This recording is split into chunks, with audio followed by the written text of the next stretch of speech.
you could say this either ages it poorly or ages it well, but I'm going to comment on kind of the lack of technology. In most movies, when you're making a future movie, you mentioned Blade Runner, I mentioned Blade Runner, Back to the Future Part 2 is kind of the movie that I always think of, and then like Star Trek, it's like, okay, a lot of those movies, they'll have like technology things, and those things will come to be. Or they maybe they won't, but they're kind of interesting. Yeah. Back to the Future Part 2, you got the hoverboard, you got... That's the only one I can think of right now. Oh, you get the mini pizza that the microwave that's just hydrates because there's you sure can hydrate a pizza. You know, there's some stuff like that. They got the video screens, the talking screens. Back to the Future Part 2 has Zoom basically. Yeah.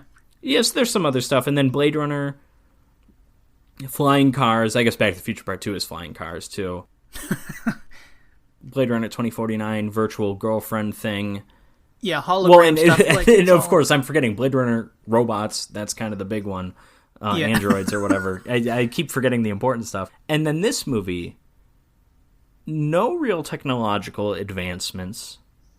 Notice he uses, it is a payphone, but it's also a cordless payphone. So that's pretty spicy for 1973. That's something.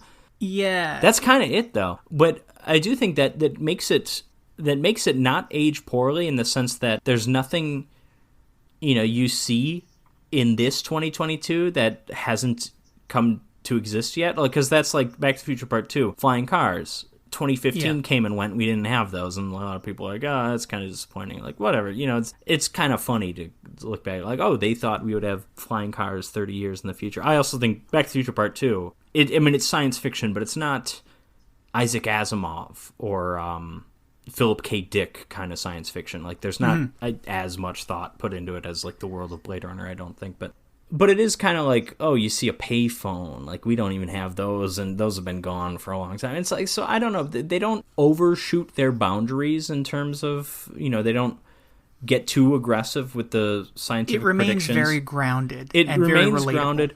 Also, with the lack of technological advancements, too, I think could point to the world of the movie is that this world is just horribly overcomplicated or horribly overpopulated, and just progress came to a halt. I think that could be the world that exists in this movie, Yeah. So I think it works. They don't even use cars anymore. We were talking about that. So I just think that's kind of worth noting, is kind of, if you're a science fiction fan, it's interesting to see that this isn't, a lot of movies that handle the future handle it in a very different way.